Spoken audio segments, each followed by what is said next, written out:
Scientology could be called, well, you could call it a religion of religions. So I don't want to invalidate. I don't want to be rude and invalidate people's past lives and all that sort of stuff, because it's not just what I want to say is it's not just that what I'm about to say will offend you. It will probably offend everyone with their past lives. But I'm quite skeptical in the whole past lives thing, and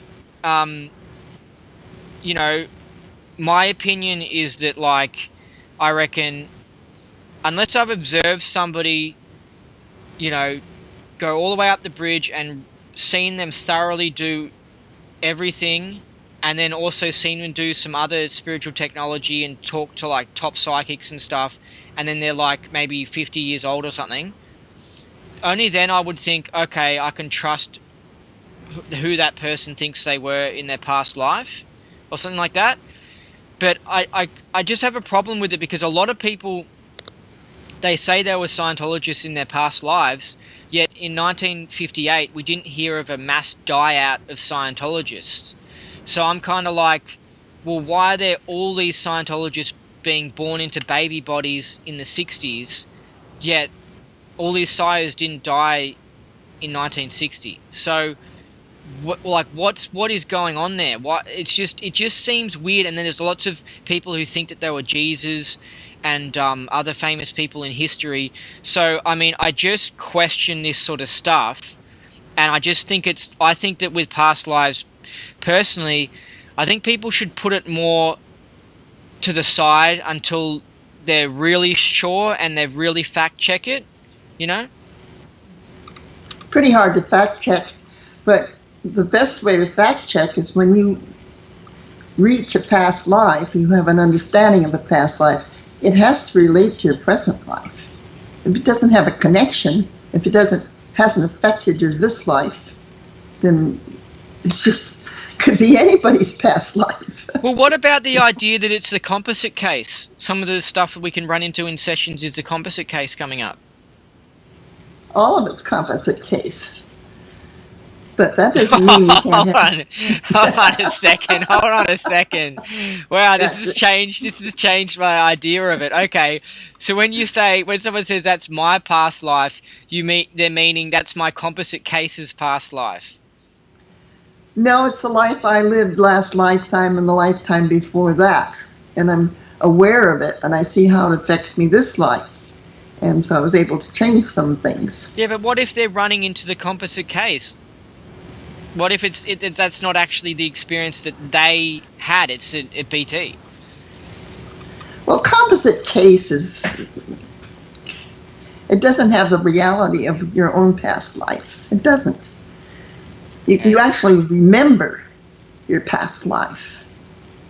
You know, because you were there, or you may recall something. Like I recalled where I was born in my last life. I couldn't recall the name, but I could recall the city where I was born in Canada. So then I was very happy with that. Mm-hmm. Wow, yeah, it's a really deep, I think it's a really deep down the rabbit hole idea, because we have to understand how reality works before we can understand how our past lives work, because I think it's possible that there's multiple parallel universes and there's multiple times going on and stuff, and so it's not just a simple matter of you died, then the next few months later you were reborn, and I think it's possible that it's not just that simple, and I think it's possible there might even be one Thetan occupying multiple bodies, and so that's where I think that in order to understand the whole past life thing, us as humans need to really get a grip on the top physics and the reality in these parallel worlds and stuff, and how the Matrix really works, right?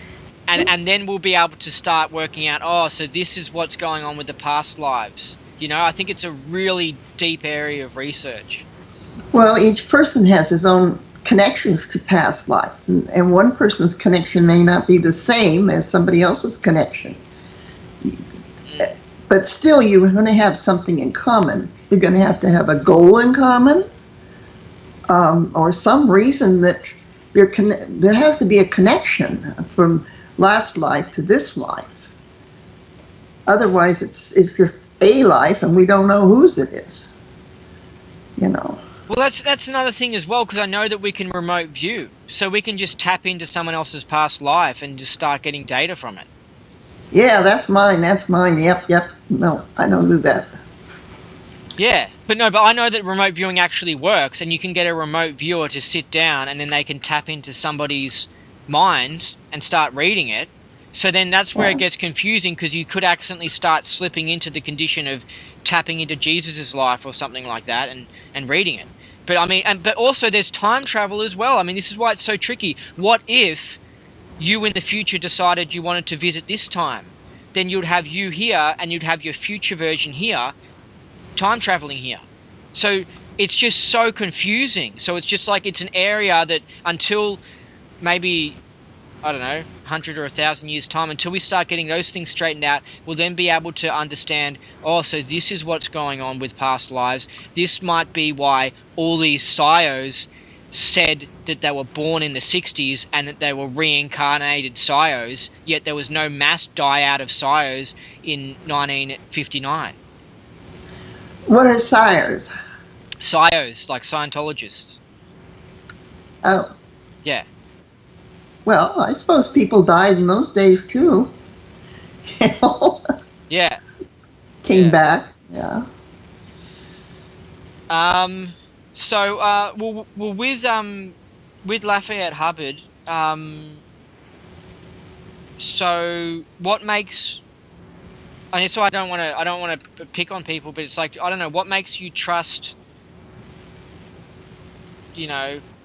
that he's right with his past life ideas?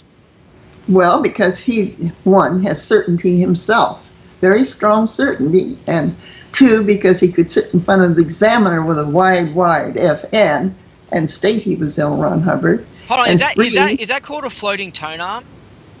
Yeah.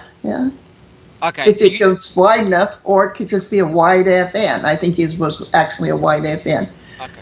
Yeah, he didn't have to move the tone arm, but it was a really big, nice floating tone arm at 3.0. Yeah, at the examiners. And besides, I checked him out all the way. Now, where does he get this information that he has? He has a huge understanding of Scientology and very little this lifetime experience with it. He read some books, had nothing to do with the church hardly, one or two little things, and that was it. They threw him out. Somehow, I don't know, threw him out, but they didn't accept him in, so I guess that's throwing him out. I don't think he got any paperwork or anything like that. Yeah, well in the interview I did with him, he said that they wanted him to do, I think, some sec checks, and he said no, and then he asked for a refund, and then that was it. So yeah. Oh, well, that would do it. Yeah, I know. Yeah, you don't ask the church for a refund. No. No, money's the bottom line over there. That's for sure. So then, did he start getting objectives auditing at your org? No, I think he got it from a field auditor. He went to a field auditor for a little bit, and then he came to me. Cool. Field auditor sent him to me. Said there's something different about the cat. So there was, I guess. Yeah. Can I ask you about the infinity procedure? Sure. What is it? It's basically finding what the person's sitting in, what he really wants handled that reads well on the meter, and you address it with a few steps, and it can cover the no interference zone, or if the person doesn't have that, you can omit that part and go on to the last part, which is postulate processing. Postulate processing is a very safe thing to do. You can do it on clears and above, really easy, and it won't interfere with anything. So, yeah, okay, I've seen people make good changes on that. So does it have some tech from like the 50s and stuff that is just not being utilized anymore? No, it's just standard tech. It's just a process. You've got two things. Standard tech, you've got what to audit and how to audit. That's your basics in standard tech. How to audit is what you have to have there in order to audit at all. You've got to have some sort of TRs, some sort of communication, some ability to get a PC into session, things like that. And you have to have some ability to handle an upset if it occurs in session. Yeah. So that's how to audit. So what to audit? That's all those processes in Scientology. Creation of human ability, for example, is full of what to audit. Some of them have been taken and moved onto the grades, some of them not. Some of them have been moved to the upper sections, especially on Route 1. Yeah. What's Route 1? Well, in the creation of human ability, you have Route 1 and Route 2. And if you say to the person, be 3 feet back of your head, and he can do it, you put him on Route 1. Okay. All right. Yeah, cool. And if he can't do it, he hems and haws, well, I can't get out of my head. Fine. Walk over to that wall and touch that wall. That's the beginning of 2. So postulate processing, that sounds like something that you would read in the tech from the 50s or something like that, in one of the books or something. Well, postulate processing is probably all through the materials. You could look it up in the tech dictionary and get some references. Yeah. Yeah. So, well, what do you think about is infinity processing used to get someone clear in like 20 hours? Because I remember Lafayette was telling me about that. I don't know exactly which process he used to do 20 hours. He's a clear person that he got in that short of time. I don't know if it was infinity process or whether it was something else. Because I don't have access to what he runs on people. I mean, that's private, Okay. Okay. That's interesting. That brings on another topic that I want to ask about the independent field. But so is he keeping his tech secret to himself? No, he is broadcasting it widely. No, but you said that you don't know what he's running or whatever.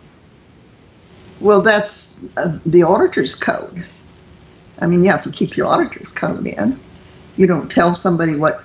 Oh, okay. What so the other person's case is about. But if you are CSing him, then you will know what he's running. Oh yeah, if I was CSing him, but I wasn't CSing him. He was doing this on his own. I get it. So you don't CS Infinity procedure. Yeah, I do for others. If they want to run it, I'd CS it. I can CS it. I know how it goes, and I know enough about CSing that I can handle anything that comes up. Where on the bridge is it done? The best place is after OT3.